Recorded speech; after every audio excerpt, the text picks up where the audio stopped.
Hi everyone, welcome to Renegade Healer, and I'm Kate Mooney, and I want to just start by thanking everybody for the really overwhelming amount of support and interest that they've been taking. This is a really healing process for me to be sharing, and it's really encouraging to recognize that so many people are following along because it tells me that it is actually helpful to others too. So thank you for following in, and I hope that it continues to be useful.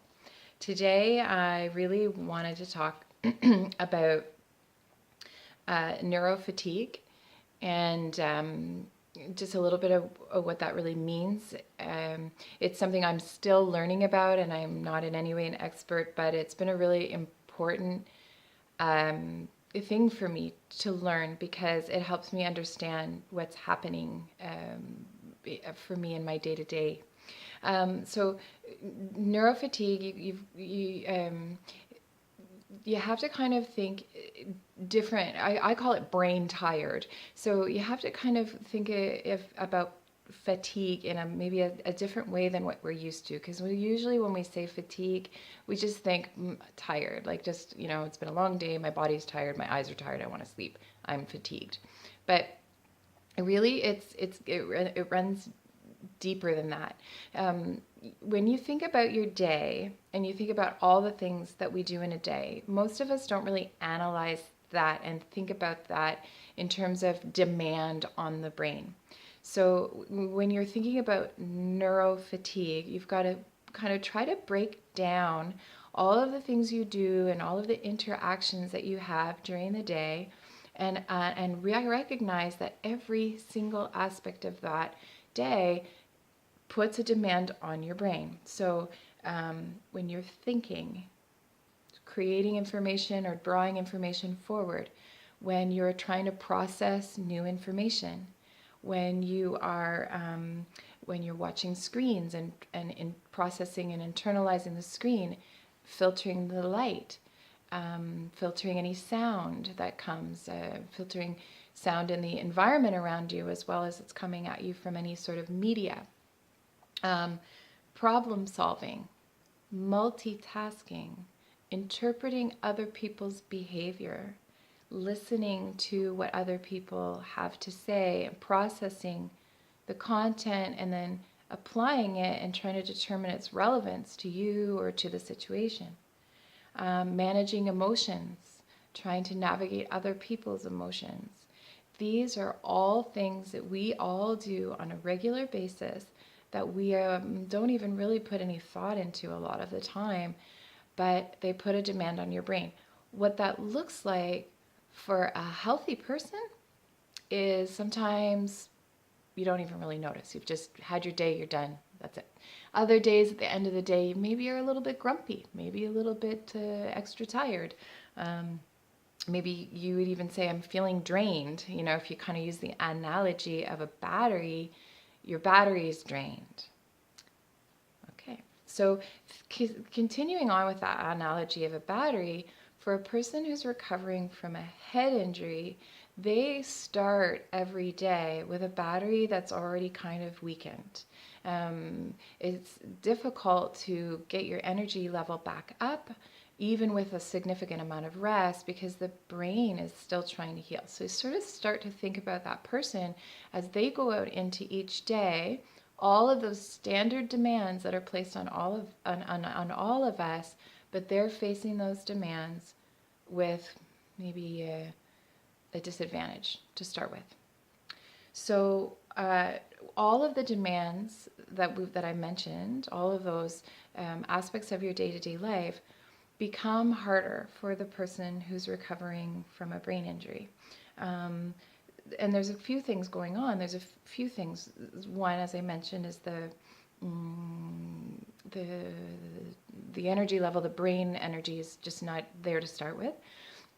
Also, the brain is already working extra hard because in addition to just managing day-to-day life, it's trying to heal itself, right? So there's a lot of energy just going into the healing process. And then also, as part of that healing process, there's new pathways that are having to be formed, and the person recovering from the brain injury, in order to manage all of these demands and the tasks that are putting on them, they're having to utilize different parts of the brain that weren't necessarily active before. So it's being asked to do more in general. Okay, so how does that affect? What do you end up seeing? You end up often seeing a much quicker tiring, much more exaggerated tiring. It was really kind of like drop into your bed tired. Maybe very emotional, maybe emotional ups and downs, maybe even emotional outbursts. You might see mood changes. You might see just personality changes, a lower tolerance for stress, a lower tolerance for light and ambient sound. The person may express feeling frightened at times, anxious, overwhelmed. And often can go from being seemingly coping very, very well and being jovial and fun to being really snappy. And that can be very difficult. That can be really difficult for the person in recovery, but it can also be really difficult for the friends and family, because we don't want to spend our entire day complaining. We don't want to spend our entire day telling everybody that it's not our best day and asking them to take it easy on us. We all just do the best we can, but when you hit that moment of exhaustion or of complete kind of sense of being overwhelmed, you don't necessarily have the ability to control how it comes out, and that can come with some shame as well as frustration, and it can deliver some really hurt feelings for the friends and family around us, because they didn't realize, or maybe despite our best efforts, their best efforts, they just don't understand.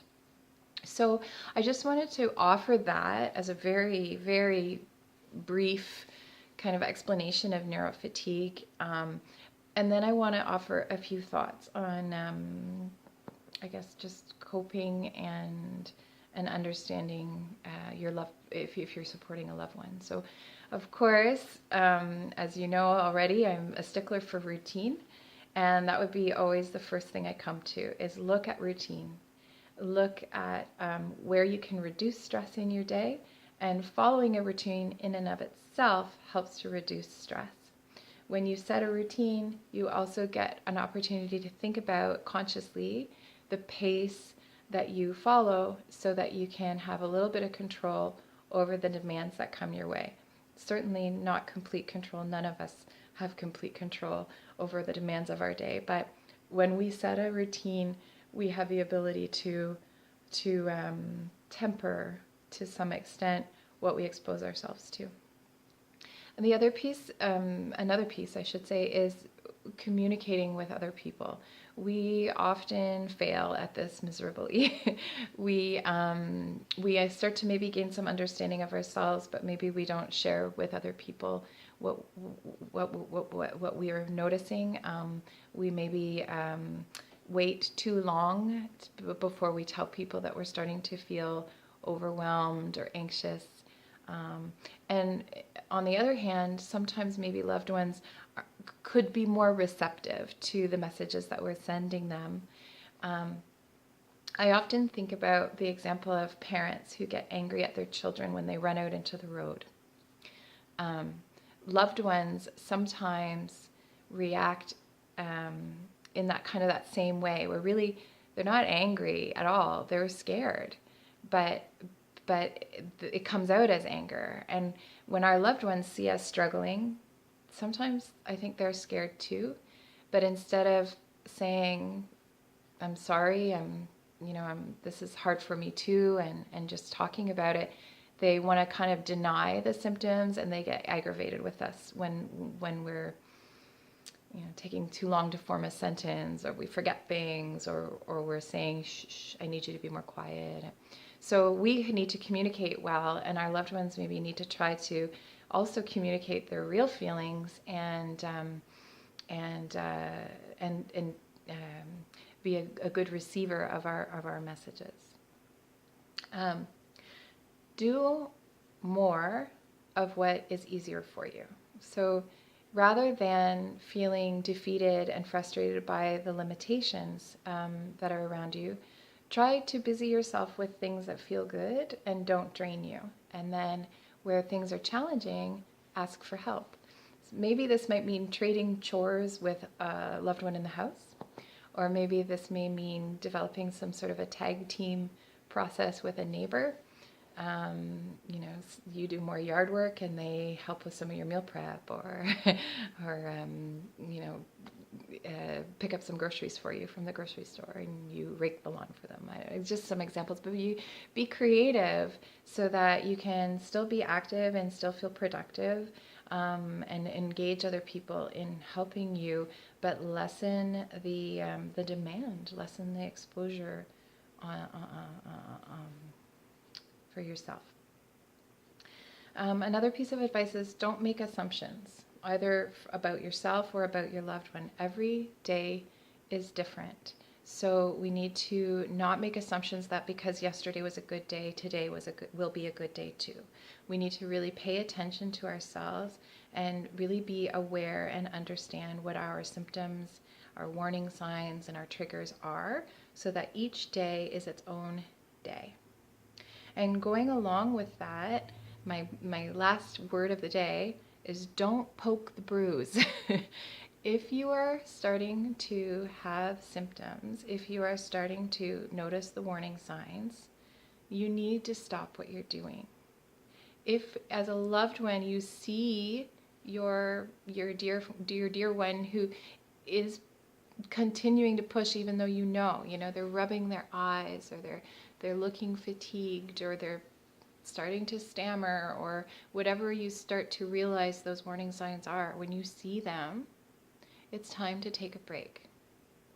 And when we have a cast on our leg, or we have some sort of other physical injury, we don't walk around, we don't try to go for a run, we don't poke our bruises. But a brain injury seems to be a harder one to navigate that way.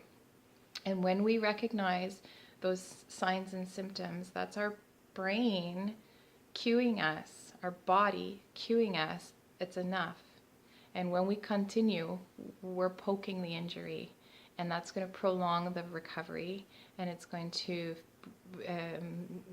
exacerbate the fatigue, and it's going to make life harder. So that's food for thought for today. I hope you're resting well, and I hope this is useful, and we'll see you again soon.